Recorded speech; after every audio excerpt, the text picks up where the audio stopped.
Bonjour, j'ai eu l'idée de faire une vidéo pour exprimer un peu plus clairement, je vais dire, parce que par l'écrit, c'est pas toujours évident. La fameuse question de l'éveil et de la conscience impersonnelle versus la conscience identifiée et enfin le non manifesté. Je reçois des questions ces temps-ci sur ce que j'entends par être et non-être, et aussi pourquoi que dans mon expérience, je dis que la conscience non identifiée, impersonnelle, que nous sommes véritablement, n'est pas la fin. Alors, j'ai déjà fait une vidéo où je parle du retournement de la conscience et je me suis aidée avec une feuille pour une analogie plus imagée, on va dire. Et je vais faire la même chose encore aujourd'hui.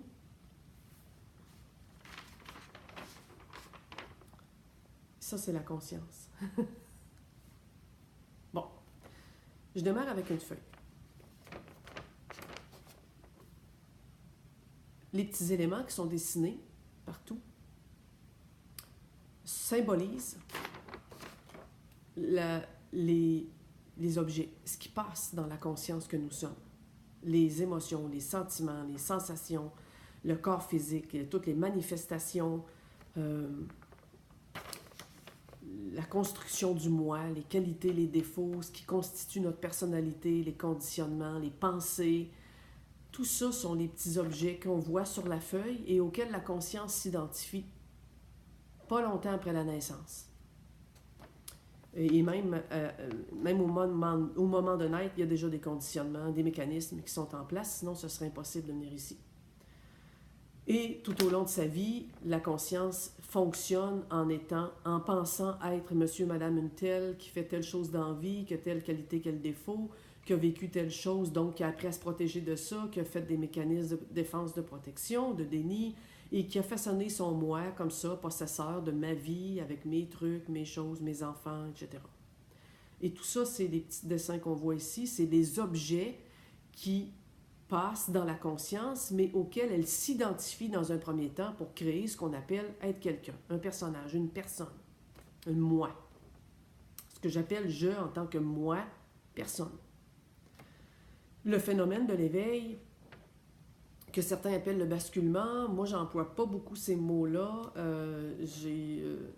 D'emblée, quand c'est survenu, c'était plutôt comme un retournement que j'appelais, ou un décollement, dans un premier temps, un retournement, dans le sens où tout à coup est reconnu que ce que je pensais être à ce niveau-là, parce que mon attention consciente et présente était engluée dans ces processus et ces mécanismes-là, se décolle, se détache dans une espèce de retournement de fond. Et là, ce que je croyais être m'apparaît d'un rêve, m'apparaît illusoire, m'apparaît être un rêve totalement construit de toutes pièces par rapport à ce que tout à coup est reconnu comme étant conscience pure, impersonnelle. Il n'y a plus d'histoire de moi parce qu'il est rendu en surface par rapport à mon pôle d'être-té, je, qui lui est tout à coup positionné dans sa juste place, conscience illimitée. Ce qu'on est fondamentalement, c'est pas quelqu'un. Fondamentalement et globalement, c'est conscience illimitée, présence sans définition. Et ça a la qualité, outre de bien-être, mais je veux dire, ça a des qualités intrinsèquement paisibles. On parle dans ce temps-là de paix, de joie, de sentiment que quoi qu'il se passe en avant-plan, c'est pas grave. Ce n'est pas vécu comme ça l'était au début, quand il y avait une réelle identification et qu'on pensait que c'était une question de vie ou de mort tellement qu'on était impliqué. C'est plus la même chose. Au niveau du je suis global et total, non identifié, le fond de la feuille qui est ici, là, tout l'espace au complet au sein duquel les choses apparaissent, c'est toujours un fond paisible, en paix, et en joie. J'appellerai pas ça permanent, je vais vous expliquer pourquoi tantôt. Même si en 2010, c'est ce que je disais, c'est permanent, c'est une joie qui est tout le temps là, c'est un fond qui est toujours là, c'est ma vraie nature, et c'est vrai. Cette être-té-là vécu de fond qu'on porte et qui est là et qui devient tout à coup le vrai pivot, s'étend partout et prend une ampleur qui fait que toute notre vie est remplie de cette intensité-là paisible par rapport à tous les petits événements qui sont impermanents, qui eux passent, changent, fluctuent, comme des émotions qui bougent comparé au fond que je suis, qui demeure stable, qui est toujours présent, qui est toujours là. C'est ce qui change jamais comparé à c'est ce qui change toujours en avant. Et dans mon cas, ça a été à partir de 2010. Et j'ai commencé à partager là-dessus, je me rappelle plus trop, sur les réseaux sociaux. J'ai attendu un petit bout de temps, mais quand même, c'est venu assez rapidement. Et il y a un truc que je voyais pas et qui est arrivé comme un élément déclencheur entre 2010 et 2015. C'est que cette conscience globale-là que j'étais, maintenant on va dire identifiée dans l'impersonnalité, la conscience qui est en elle-même, qui est donc identifiée avec juste elle-même, qui ne s'identifie plus à tout ce qui arrive en avant-plan, qui est avec elle-même, présence, ne se rend pas compte au départ que pour faire ce basculement-là, ou ce reculement-là, ou ce retournement-là, il doit y avoir un décollement d'avec les éléments qui passent en elle. Parce que c'est le fait justement d'être collé dessus qui faisait qu'elle s'identifiait et avait façonné un moi appelé Christine, qui vit sa vie, qui fait telle affaire, qui... Bon. Et pour donc se reconnaître elle-même, dans ce retournement-là, il y a un décollement d'avec le monde apparent qui tout à coup passe en elle. Les pensées, les situations, les autres personnes, les gens deviennent un avant-plan duquel elle se détache et duquel il n'y a pas d'implication, on va dire. Il n'y a pas d'interaction ou d'implication. C'est toujours un fond paisible par rapport au mouvement qu'il y a en avant et qui ne me concerne pas vraiment. C'est un peu comme ça que c'est vécu, cette conscience-là impersonnelle d'être ce qu'on est vraiment et d'être, on va dire, positionné dans ça. Mais on ne voit pas qu'il y a encore une séparation devenue très, très subtile, qui est beaucoup moins évidente que celle qu'on peut faire quand on est au niveau identifié, que la séparation avec les autres nous paraît vraiment vraie. Là. Toi, tu es là, moi, je suis là. Cette séparation-là avec le monde est plus si évidente qu'elle est encore présente. Donc, on entend parler de un, de cela qui est, de il n'y a plus de séparation, mais il y en a encore une. Comme le décollement doit se faire avec les émotions et ce qui passe, je ne suis pas les pensées, puis tout ça, la conscience se sent comme sujet ultime par rapport à ces objets-là qui passent dans la conscience. Pensées, émotions, événements, ça, les autres personnes, le monde qui est en avant, moi je suis en arrière. Et ce décollement-là fait que je suis. C'est un pôle d'être-té qui fait que je suis dans mes bons souliers d'être vivant. Et tout à coup, peut être vu par un événement, on va dire un non-événement gigantesque, qui est aussi gigantesque que le premier qui a fait le retournement, c'est que la conscience de fond qui est illustrée par la feuille, qui s'est détachée des petits bidules qui passent en avant d'elle-même, de sa propre conscience, tout ça doit aussi disparaître. Ce qu'il y a ici, là, autour, ce qui tout à coup demeure, ça, l'invisible, le non manifesté, qui est ici symbolisé par tout ce qui reste, tout ce qui est vaste, l'air, tout ce qui est l'espace qui sous-tendait et supportait ma feuille avec mes petits dessins. Cette analogie-là, je l'aime parce que cette feuille-là, qui représente ici la conscience impersonnelle globale, la conscience identifiée à ces éléments moi-je qui constituent la personne, tout ça est encore du percevoir. Même la conscience globale que je suis est consciente, est encore dans le percevoir. Et tout percevoir est de l'ordre du manifesté et de l'ordre du concret. Je n'ai pas d'autre mot que manifester. C'est visible. La conscience, on a beau le vivre et l'être, c'est comme encore un peu un objet pour l'absolu. C'est l'acte et l'outil de perception ainsi que le monde perçu. Alors, c'est pas que la vraie conscience est globale et que les objets qu'elle perçoit sont d'un autre ordre et d'une autre essence. Non. Les objets perçus au sein de la conscience globale sont aussi de la conscience. Tout ça est du percevoir manifesté. Et un jour, dans une ultime expérience, ça disparaît. De la même façon que la nuit, le sommeil profond fait disparaître la conscience. On n'est même pas conscient qu'on n'est pas conscient. Ça n'a rien à voir avec être conscience, présence pure, là. On n'est pas conscient d'être conscient. Mais on est. Et là, je sais, ça va devenir très paradoxal et des mots qui sont impossibles parce que c'est un paradoxe qui est impossible à décrire.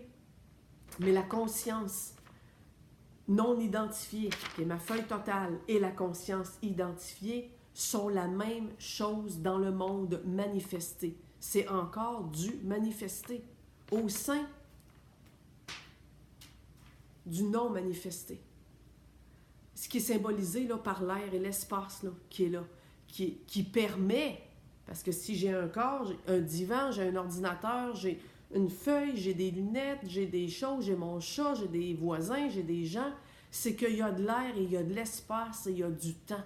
Il y a des choses invisibles et non, on va dire non conceptuelles qui sous-tendent ça. C'est une analogie. Et ça, c'est l'expérience du non manifesté. Et après ma grande épisode de 2010 à 2015 où j'ai parlé et j'ai expliqué à quel point la paix permanente et la joie permanente étaient ce qui demeurait dans le retournement et que c'était ça la vraie affaire,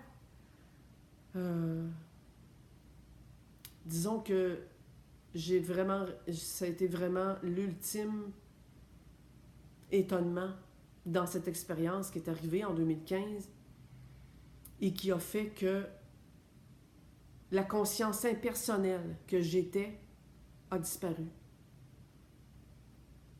A disparu dans le non manifesté. Un peu comme à l'instar du sommeil profond. Je n'étais pas. Je n'existais pas. Je n'étais pas consciente de ne pas être consciente. Et quand ça s'est terminé, après 3 jours, bon, il est survenu toutes sortes de choses, mais quand ça s'est terminé et que présence consciente, impersonnelle et très forte est revenue, il s'était produit un collapse immense.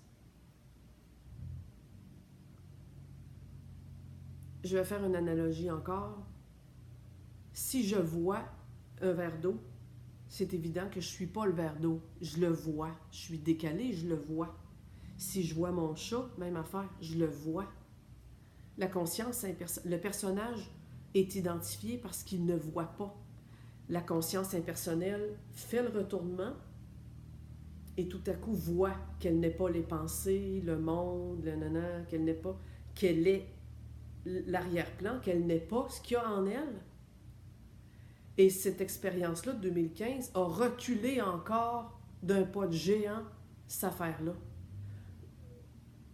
On va dire, il faut que je le dise, même si ça n'a pas de sens de le dire, ayant vécu, on ne peut pas vivre ça, mais ayant vécu le non manifesté, ça a reculé encore d'un pas de géant pour me faire voir que si je peux voir la conscience non identifiée et le non manifesté, c'est que je suis encore ailleurs, là.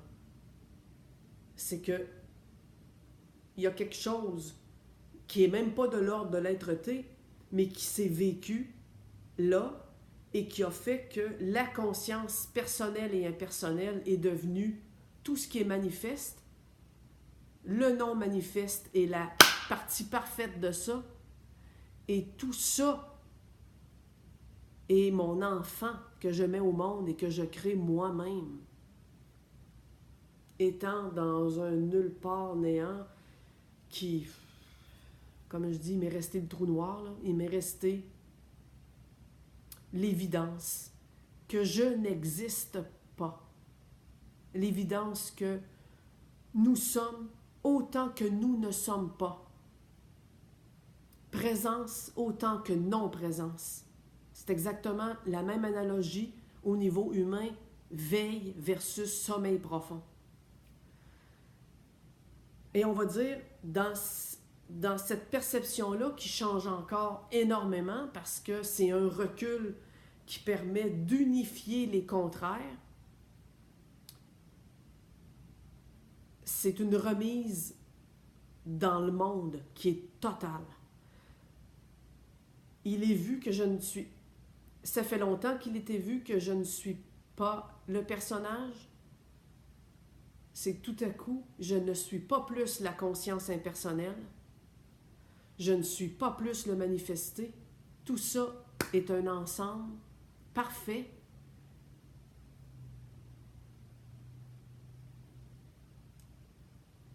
Créé par je ne sais pas quoi que je suis. Si je le suis, c'est que, en même temps, étant ma propre création au sein de moi-même, je suis aussi le non-manifeste, la conscience impersonnelle et la conscience personnelle. Il n'y a plus de différence. C'est comme une médaille. C'est les deux parfaits côtés d'une médaille. Le pendant manifesté qui comprend la conscience personnelle et impersonnelle, parce que la conscience impersonnelle, comme je l'ai expliqué, est encore du percevoir, est encore de la manifestation, elle participe de sa propre manifestation, même si dans le phénomène de l'éveil, du basculement, elle se détache, c'est encore de la manifestation, c'est comme juste des jeux de recul. La non-manifestation est le pendant parfait qui supporte et sous-tend cette affaire-là pour que la manifestation existe, qui est de l'espace et du temps. Il faut que les deux, là. Je ne peux pas mettre une maison dans l'air si je n'ai pas d'air, dans l'espace si je n'ai pas d'espace. Ce monde-là n'aurait pas pu naître en objet manifesté de toutes sortes s'il n'y avait pas l'air, le temps et l'espace qui permet que ça soit façonné. Et dans cette immense non-expérience-là, je vois que je suis les deux et je vois qu'en même temps, je suis rien de tout ça. Dès lors que cette perception-là est devenue, encore un recul, est devenue évidente, aller jouer à non-être ou aller jouer à être présence consciente, impersonnelle, ou aller jouer à être Christine qui fait des œuvres d'art et qui les vend, ou qui vit sa vinaigrette, ou qui fait des trucs, ça n'a plus aucune espèce de préférence. Il y a des différences. Dans le relatif, il y a des différences. Dormir en sommeil profond, c'est pas être éveillé dans le jour, puis être identifié à un personnage, c'est pas être non identifié en conscience pure, présence. Il y a des différences dans les apparences de comment tout ça se vit. Mais fondamentalement, ultimement, dans ce grand recul-là, c'est la même médaille parfaite qui est maintenant unifiée. Je peux pas dire à ce moment-là que la conscience impersonnelle, c'est la vraie affaire. Ce n'est que de la manifestation. Mais on est aussi non manifesté. On n'est pas juste le je suis conscience, on est je n'existe pas aussi. Et c'est tellement total que cette retombée-là dans le manifesté et le non manifesté inclut aussi le monde. C'est-à-dire que la séparation subtile dont je parlais, que la conscience avait faite avec ces petits objets, là, puis ces événements qui passent en elle, c'est unifié ça aussi. Il n'y a plus d'affaires à se séparer de rien. Il n'y a même plus le réflexe de penser que quoi qu'il arrive dans mes pensées, je ne suis pas ça, quoi qu'il se vit, je me garde en paix en étant dans le recul de la conscience présente. Ça a tout envolé cette affaire-là parce que c'est pas important. C'est pas ce que je suis. Je ne suis pas la conscience personnelle, je ne suis pas la conscience impersonnelle et je ne suis pas la non-manifestation. En même temps, je suis tout ça. Si je suis tout ça, je peux aller où je veux. Tu as de l'argent, tu achètes 3 maisons, une sur le bord de l'eau, où tu as une paix paisible, une qui est au centre-ville, où ça peut être le mouvement de toutes les choses en surface, puis une autre qui est construite dans un lieu paradisiaque où tu peux faire ce que tu veux. Les trois sont à moi. Les trois sont vécus comme étant ce que je suis et à moi. J'ai plus de règles, là, laquelle est importante, puis laquelle il n'y a plus personne pour choisir, il n'y a pas rien qui peut se... Il n'y a plus rien de grave, il n'y a pas rien. Il y a des jours où je n'existe pas est particulièrement puissant, comme une onde. Je pense qu'on me mettrait un encéphalogramme à ce moment-là, puis je suis en onde delta de sommeil profond. C'est un immense recul dans le cosmos en entier, dans la matière noire, c'est ce qu'on est. C'est pas grave si le lendemain, il y a quelque chose qui se produit, puis qu'il y a une identification de passage qui est là. Parce qu'il y a un truc à régler, il y a quelque chose, puis que moi, je trouve ça le fun de jouer le jeu, d'être quelqu'un. C'est tellement le bonheur là-dedans. C'est tellement un sentiment d'amour très piquant, très, on va dire, très, très spécifique. Tu sais, la petite madame au supermarché qui est en avant de moi à la caissière puis qui fait toute une histoire parce que le jambon est en spécial sur la circulaire puis il n'y en a plus dans le comptoir. Fait que là, c'est comme, mon Dieu, allez-vous me donner un coupon rabais? Puis là, c'est important, puis c'est pas la première fois que vous faites ça. Puis que... Moi, je suis là en arrière, puis c'est que de l'amour, que de l'extase de participer avec la madame à sa véracité intérieure immédiate que le jambon est donc important cette journée-là. C'est tout un monde. Le jambon, c'est le cosmos en entier. C'est ça que ça fait. J'ai pas le goût nécessairement, puis il vient même pas nécessairement des mécanismes à ce moment-là pour dire « Ah, non, ça c'est le monde, moi je suis la conscience impersonnelle. » C'est annihiler toute cette affaire-là de préférence de... Puis après, ben, ça peut être conscience impersonnelle, puis là, il y a ce retrait-là présent qui est hyper fort qui se fait. Et le plus souvent, je vous dirais que, là, je le détaille pour expliquer, mais il n'y a même plus ces distinctions-là. C'est en même temps impersonnel, personnel, je n'existe pas.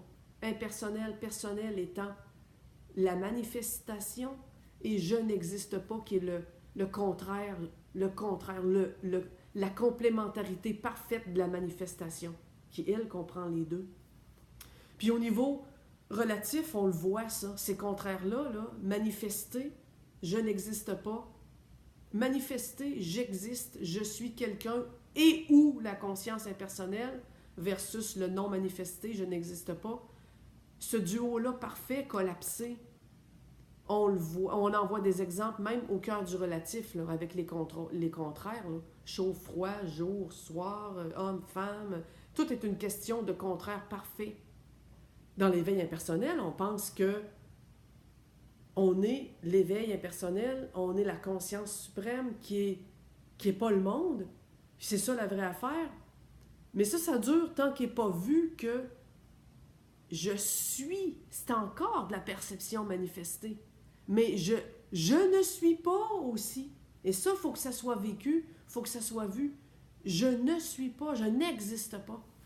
C'est drôle qu'on a l'analogie parfaite du sommeil profond et tout le monde passe droit là-dessus. Personne ne voit ça. Ça a été les premiers déclics, moi, en tant que conscience non identifiée, l'expérience de 2010. Bon, j'ai été jusqu'en 2015 avant que la non-expérience bizarre, machin, que je vous parle, arrive. Et pendant les 10 ans, il y a eu beaucoup d'auto-exploration en moi-même, présence. Jusqu'à ce que ce petit hic-là arrive que si je suis si consciente et présente, impersonnelle que ça, c'est ma vraie nature et que je peux me détacher de choses en avant de moi qui ne m'importent plus, qui sont illusoires, qui font partie d'un rêve. Comment se fait-il que je peux me perdre à ce point-là dans le sommeil profond? Comment se fait-il que je disparaisse comme ça? Et ça m'intriguait. C'est-tu parce que malgré que c'est si présent et si conscient, il y a quelque chose de plus fort que moi qui m'annihile de même dans le temps de le dire, puis je suis même pas capable de combattre ça, parce que je tombe littéralement dans ça. Et ça a été les premiers petits déclics qui m'ont interpellé et qui m'ont fait voir aussi que ce monde-là que je veux tant garder à distance, on va dire, sans m'en rendre compte, ça a été un méchant choc, ça, de me rendre compte de ça. Il me semble que c'est de la même nature que ce que je suis. Il me semble que c'est de la même essence. Il me semble que les objets, puis les choses qui sont là, puis les autres, que je dis qu'il n'y a plus de séparation, puis que je suis toute chose, il me semble que c'est moi aussi. Mais donc, pourquoi ça décolle? Pourquoi c'est en arrière-plan si c'est de moi dont c'est la même... Et ça m'a beaucoup interpellée. Je pense que ça a fait son petit bonhomme de chemin toute seule. À un moment donné, j'ai complètement oublié tout ça. Je suis déménagée. Et là, je me suis amusée, je me suis éclatée à aller faire de la bicyclette, à faire plein de trucs.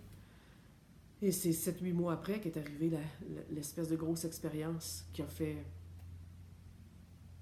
fondre ce que je pensais être en tant que conscience impersonnelle dans le non-manifeste, avec l'analogie du sommeil de nuit,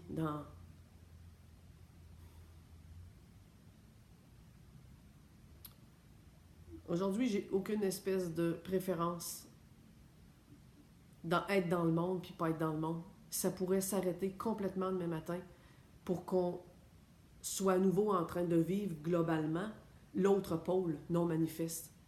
Le Big Bang, là, c'est du manifeste. Avant, c'était non manifesté. C'est ce qu'on vivait. On n'était pas conscient de ne pas être conscient. Non manifesté. Et là, on est de ce côté-ci de la médaille, manifesté, incluant la conscience impersonnelle. Visiter le non manifesté fait remettre la droiture, la verticalité de ça totalement en place. Après, que ce soit un ou l'autre, ça n'a plus d'importance. Ça peut se vivre comme ça veut. Et c'est ça la vraie liberté. C'est ça la vraie paix permanente. C'est ça la vraie liberté. C'est d'être libre, que ça aille un peu partout. Être libre. Ça retombe en amour avec soi-même puis toutes les manifestations possibles et les non-manifestations possibles. C'est la vraie non-séparation. Et c'est la juste réintégration du non-manifesté, de l'invisible à travers les choses. Et puis d'ailleurs, ça aussi, ça se vérifie en quantique, là. Les objets sont composés de vide. Bon, pas beaucoup plus que... J'ai plus la référence du pourcentage, mais les objets sont composés de vide beaucoup plus que de plein. Moi, ce vide-là, je le suis, je le sens, je n'existe pas. C'est beaucoup plus satisfaisant même que d'être conscience présente, je dirais. Je le dis pas trop fort, là, parce que ça peut paraître weird, là, quand les gens me le demandent, mais maintenant, ça arrive souvent que je le dis, on est bien dans ce sommeil profond-là de se savoir non exister avec le paradoxe de se savoir exister en même temps parce que je suis là en train de vous parler dans un objet de chair avec une conscience claire. Alors, voilà, je ne sais pas si ça va peut-être laisser un parfum à ceux qui m'ont interpellé dernièrement parce que je sais qu'il y a eu beaucoup de discussions là-dessus sur les réseaux sociaux et par la suite, j'ai eu des courriels et j'en avais parlé aussi à l'association Être Présence pendant le week-end, Être Non-Être, parce que moi, c'est ce qui m'a resté. Et même si je ne partage pas souvent et régulièrement, je suis animée plutôt par quand il y a des partages, par la justesse en moi de parler de ça, du non-manifeste, qui est une réalité, on va dire, pour moi, paradoxale, aussi puissante que la conscience impersonnelle qui se manifeste, qui est là, qui est une essence d'être-té, donc manifestée. Alors voilà, donc je vous laisse là-dessus et c'est tous les partages de votre part ou les discussions ou les questionnements sont toujours les bienvenus. Bonne fin de journée.